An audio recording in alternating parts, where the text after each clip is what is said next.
Salve Bapak Ibu dan saudara-saudara yang terkasih dalam Tuhan. Kita bertemu dalam renungan harian Katolik di Minggu Advent yang kedua, Selasa 12 Desember 2023. Bacaan Injil bagi kita hari ini diambil dari Matius 16 ayat 12 sampai 14. Bapak Ibu dan saudara-saudari yang terkasih, saya percaya kita semua setuju bahwa pada dasarnya kita semua adalah anak bagi orang tua kita. Sebagai anak, tentu kita akan sangat senang bila dikatakan anak yang berbakti, dan kita sangat tidak ingin bila kita disebut sebagai anak durhaka. Nah, Bapak Ibu dan saudara-saudari yang terkasih, dalam Injil Tuhan bagi kita hari ini, Yesus bertanya kepada para muridnya, jika seorang gembala yang menggembalakan 100 ekor dombanya, lalu kehilangan 1 ekor dombanya, apakah ia akan membiarkan dombanya yang satu itu tersesat? Jawabnya tentu tidak.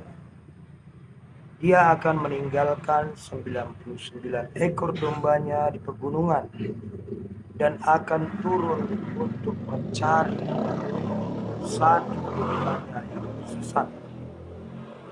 Dan setelah ia menemukan satu dombanya yang tersesat itu, ia pun akan kembali dengan penuh sukacita. Dan sukacitanya akan sangat besar dibandingkan dengan 99 ekor dombanya yang tidak tersesat. Nah, Bapak Ibu dan saudara-saudari yang terkasih, kita sebagai anak tentu sangat ingin dikatakan anak yang berbakti. Untuk menjadi anak yang berbakti, tentu ada satu syarat yang paling utama, yaitu bagaimana kita dapat memberi sukacita kepada orang tua kita, kepada ayah ibu kita.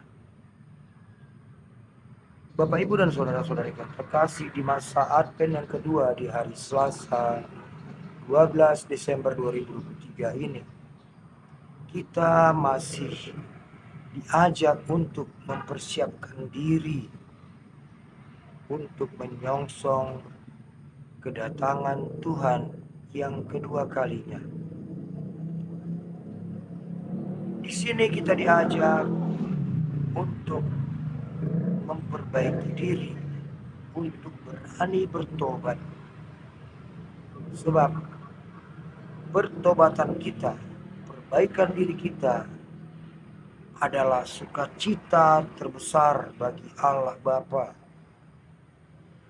Bapa akan sangat bersukacita bersama semua penghuni surga bila satu saja umatnya bertobat.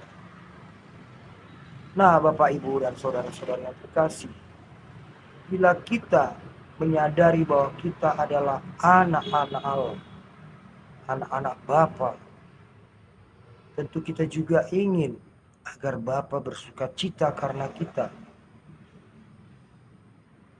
Untuk itu, kita tidak perlu terlalu berpikir jauh bagaimana cara memberi kesukaan bagi Allah Bapa, membuat Bapa bersukacita. Sebab dalam Injil hari ini sudah jelas mengatakan Bapa akan sangat bersukacita bila satu dombanya yang tersesat kembali ditemukan. Nah, disinilah kesempatan bagi kita untuk memberi kebahagiaan, kesukacitaan kepada Allah Bapa dengan pertobatan. Marilah kita gunakan kesempatan di masa Advent yang kedua, minggu kedua ini. Kita membaharui diri, berani bertobat, berani mengubah segala pola hidup kita yang tidak berkenan kepada Bapa untuk kembali kepadanya. Niscaya Bapa pun akan bersuka cita karena kita kembali ditemukannya. Karena Bapa sangat menginginkan semua anak-anaknya selamat. Semua anak-anaknya berkumpul dalam satu kawanan, yaitu di dalam tuntunan satu gembala, ya Yesus Kristus putranya, yang menggiring kita ke dalam surganya yang kudus. Semoga dengan renungan harian bagi kita hari ini, kita pun berlomba-lomba untuk memberi kesukaan kepada Bapa, memberi sukacita kepada Bapa dengan berani melangkah, bertobat, dan datang kepada Bapa. Amin. Tuhan memberkati.